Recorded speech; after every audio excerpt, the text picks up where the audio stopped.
My delegation, we have come from India with a delegation of 7 members of parliament and 1 ambassador. And we, in the 7 members, represent 5 political parties, 7 different states. Our example. There you are. 7 different states, 3 different religions. It's a diversity of India. But we are united in the message we bring, and that's what I'll be talking to you about in a minute. Our new ambassador has just presented his soft credentials this morning. So I arrived last night. So we hope that he will be seeing more of you in the time to come. But may I briefly present my colleague, Mr. Bhuvaneshwar Kalita is a senior member of parliament from Assam in the northeast of India. Mr. Sarfaraz Ahmed is from Jharkhand in the east as well. Taranjit Sandhu is our former ambassador in Washington till last year. On the left is Ambassador Dinesh Bhatia. Then we have Tejasvi Surya, who is a member of parliament from Bangalore. To his left, Shashank Mani Tripathi, who is a member of parliament from a state that has more people than Brazil does, UP, Uttar Pradesh. I was trying to explain to my barber today, where I went, that India has about 1/3 of our territory, but 6 times our population. People, exactly. I envy your lack of density. And of course, hundreds and hundreds of years of civilization before Brazil was even known. That is true, sir. Very, very proud to recognize that. And finally, Harish Balyogi, who is from Andhra Pradesh, as you know, in the southeastern coast.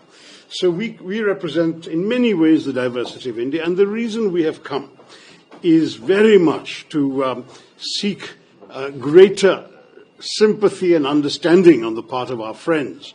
And also countries that are not necessarily our friends, but you are in the high friends category, for our situation in recent months. In particular, the really, really serious attack on our country by terrorists in Kashmir, in a place called Pahalgam, on the 22nd of April.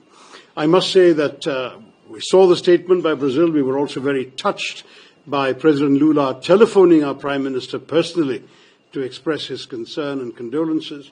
But as you know, in the couple of weeks that followed, absolutely no action was taken to bring the perpetrators to heel or even to look for them in Pakistan. We have identified 4 of them that crossed over from the other side, but there's absolutely no effort made. So finally the government decided it had to send a very strong message.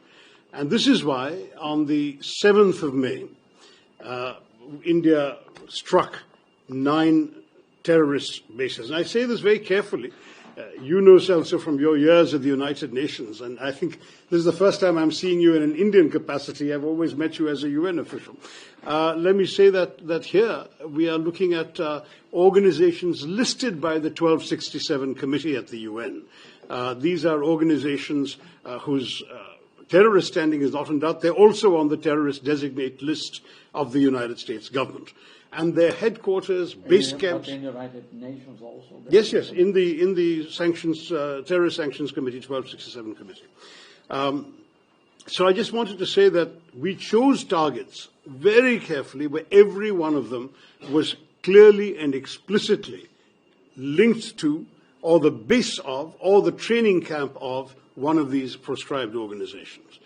Second, we took great care to do so at night, 1:05 to 1:30 in the morning, to minimize any risk of collateral damage, civilians and so on. Normal life was, everyone should be asleep at that time. And then we also explicitly avoided any Pakistani government target, any civilian target, and any military target.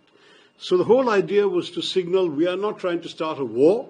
We are just conducting retribution for an act of terror, which was a really vile act. 26 people killed. They singled out the men on the basis of their religion.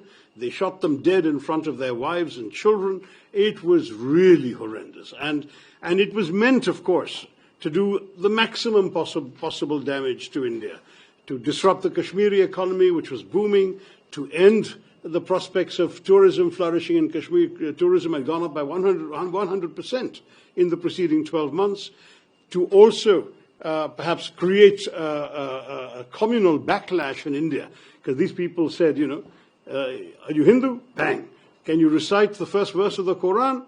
Then we'll spare you. And in fact, they spared one man because he could recite.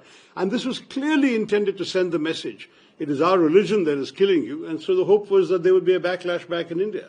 And the Indian people, thank God, had the maturity to stay united. No, absolutely. Nothing like that. There were heightened tensions for maybe 24 hours, some minor incidents in university campuses and so on. But thereafter, the whole country rallied behind. And in fact, once the operation started, you would be so impressed to see the strength of opinion of all sections. And in fact, I'm proud to say that every one of our parliamentary delegations going around the world has this diversity of religion I mentioned. Mr. Sarfraz Ahmed is from the Muslim community, is strongly, solidly with us. We've had others leading voices from the Muslim community. And of course, the Kashmiri people, the Kashmiri chief minister, who was elected in an election with a 64% turnout quite recently. He has been really exemplary in speaking up for India and against this hateful terrorism. But you see, Celso, you understand these phenomena so well. I don't want to preach to somebody as knowledgeable as you are. But this is a particularly troubling matter because it is about the use of terrorism as an instrument of state policy. You know, when we struck those terror bases on the 7th, as I said, every one of those bases identified linked to terror. Next morning, there is a funeral at one of the sites, conducted by a person who's also named in the committee, Hafiz Abdul Rauf, who's an elite figure named in the United Nations Sanctions Committee. He is conducting the funeral, and look who's attending. Uniformed officers of the police and military of Pakistan. These are all military officers, and there are a couple of police people, senior officials. This is what is going on in Pakistan. This organization, the LET, has created this front called the Resistance Front, so-called. We have been reporting about the Resistance Front to the UN Sanctions Committee time after time. 3 times we've already given details. They claimed credit for the terrorist killings. The next day they repeated that claim. And then when people realized the gravity of it, their handlers in Pakistan got them to delete the claim. But the claim is on record for a full 24 hours. And what is deeply disquieting is when India encouraged our friends on the Security Council to mention the Resistance Front in the press statement that the Security Council issued, the Pakistan government, I'm sorry to say with the support of your friends in China, took out the name. So there is not even a reference to the organization. I have many friends. Yes, of course, and we are also your friends. But we are not on the council. These guys are, and neither are you these days, which is our loss. We have to change that situation, sir. Both of us should be on the council together on a more durable basis. But to come back to the story, so we conducted this. The Pakistanis were told very clearly, and the world was told, this is a retribution, not the beginning of a war. If you leave this alone, we will leave you alone. Pakistan instead chose to react with disproportionate artillery shelling on civilian areas. They killed 19 civilians in one district alone, on Poonch in Kashmir. The Pakistani Army. This time official Pakistani army attacked us. They killed 19 civilians. They hit a Sikh temple, a Gurudwara. They hit a convent, the convent of the Carmelites of Mother Mary. They killed civilians in homes. They killed traffic on the streets. It was absolutely shocking. At that point, we also retaliated. There was no declaration of war, but we hit them back very hard. The day after that, they sent drones and missiles. Over 400 drones came across our border, and they fired missiles. I'm proud to say our air defenses proved equal to the task. We, in turn, on the night of the 9th, 10th of May, hit 11 Pakistani military targets.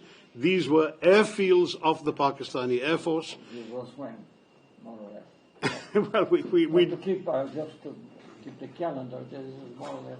So the whole thing is 88 hours. The entire conflict was 88 hours. Because once we hit these airfields, and there are satellite pictures, not just from us, but commercially available satellite pictures, showing craters in the main airfields of the Pakistan Air Force, after that they asked for peace. They said, let's stop firing. There was a call. You see, the hotline between the two Directors General of Military Operations is always open. So their Director General called ours in the morning of the 10th of May, afternoon at 3:30, a formal call was arranged. They proposed cessation of firing at 5 p.m. We agreed instantly. And I stress this agreed instantly point because our line had throughout been, we don't want a war. Our line had throughout been that we as India are focused on our growth and development. We have no wish to do anything but promote the prosperity and well-being of our people. We do not want to be distracted by conflict and terrorism and war. But you cannot think that you people can walk across your border and kill us and go away with impunity. So the message was, if they do that, there will be reprisals. There will be a price to pay. But thereafter, we are not interested in a conflict against the whole Pakistani nation and people with whom we have no quarrel. Now, what happened as soon as this was proposed was that we stopped, and though for a couple of hours there were some people on the other side who violated the agreement, it subsided very quickly, and now we have 3 weeks of pretty much calm on the border. So the story is to that degree, for the moment, over. It's a story of an 88-hour conflict. But the larger lessons are what I wanted to talk to you about, and through you, I hope you will share our Prime Minister's concerns with President Lula, because the truth is that we really need understanding from our friends here. This is not some random incident.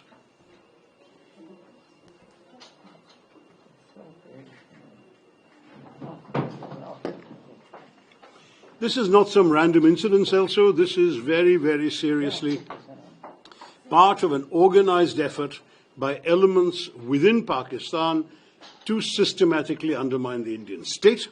It has begun at the end of the Soviet withdrawal from Afghanistan, when you had a whole bunch of mujahideen trained and ready to be unleashed somewhere with no place to go because the Soviets had left, so they turned them towards India and Kashmir. And from 1989 onwards, we have suffered repeated attacks. You yourself were in the UN when some of them happened. You were also very much aware, I know, both as Foreign Minister and as Defense Minister, of incidents including the Mumbai attack in 2008, when 170 people were killed. 2008. But it was 170 people killed, and India chose not to do this, but to take the peaceful route, because the evidence was all available. Dossiers were compiled. One of the terrorists was captured alive. His home address in Pakistan was known. Everything was identified.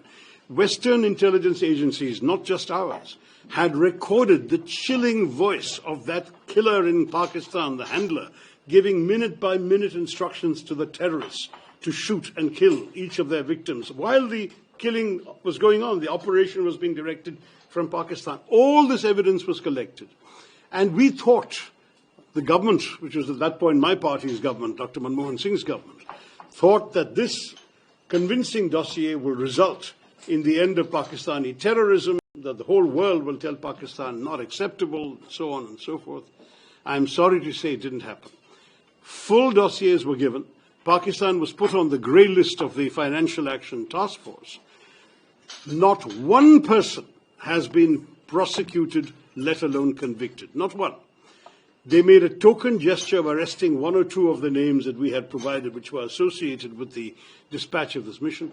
The most prominent of them was a character who has since fathered children while he is ostensibly under arrest.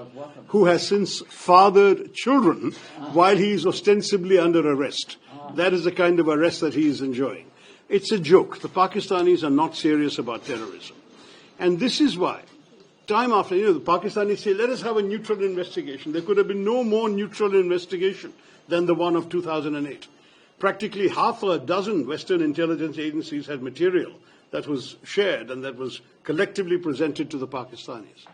We said, here is all the material you need to prosecute these people and convict them in your courts. They gave one excuse after the other. But what is worse, sir, is the terrorist attacks continued. There was one serious attempt made by this Prime Minister, Narendra Modi, to make peace with Pakistan, which was on Christmas of December 2015, 7 years after Mumbai. He traveled to Pakistan for the birthday celebrations of the then Prime Minister Nawaz Sharif, whose granddaughter was also getting married on the same day, so he attended both. There was a lot of warmth expressed on both sides. It was a very spontaneous gesture by the Prime Minister, not a long-planned visit. And yet, within 3 weeks, we had a Pakistani attack on an Indian airbase called Pathankot. At that point, the Prime Minister invited the Pakistanis to join the investigation. I say all this because the Pakistanis are again telling everybody, let's have a joint investigation. We did a joint investigation of Pathankot. And what happened? They said, they went back to Pakistan and they said, the Indians did it to themselves. That was the last straw. I mean, the betrayal, the sense of frustration in Delhi has to be imagined. You are talking to a government that on the one hand is friendly to you, but it is unable to control the elements within its own system that go out and kill with impunity. Mumbai was bad enough, but the continuing series of attacks after that. So after this 2015 betrayal, the government decided they would now no longer take this lying down. There would be public retaliation, and it would be physical, kinetic retaliation. So 2015 September, there was an attack in a place called Uri on the line of control with Kashmir. We sent a surgical strike right across the line of control, hit some people very hard there. 2019, January, there was a suicide bombing by a terrorist from Pakistan. 40 people killed in Kashmir. This time we conducted an airstrike in their northwestern province of Khyber Pakhtunkhwa, a place called Balakot. The purpose again was to show the old restraints will no longer be observed. There will now be open action. And this attack was serious enough to warrant hitting Pakistan's heartland, but only terrorist sites initially. And I want to say once again, if Pakistan had not chosen to expand the conflict, we would not have hit Pakistani military facilities. Our message is consistent. We are not looking for war. We are looking only to send a message to terrorists. But through them, we want a message to be heard by those who are providing them safe haven, by those who are financing them, training them, equipping them, guiding them, and sending them across the border. And those are people in Pakistan in very, quote-unquote, responsible positions who are doing this. Whether they're under the control of the civilian government is another matter. We will not speculate on that. But they are still happening. They are still coming from that country. And that country, if it's not willing to curb them, will have to face the consequences. That is precisely where we are, Celso, and I seek your understanding for this. Well,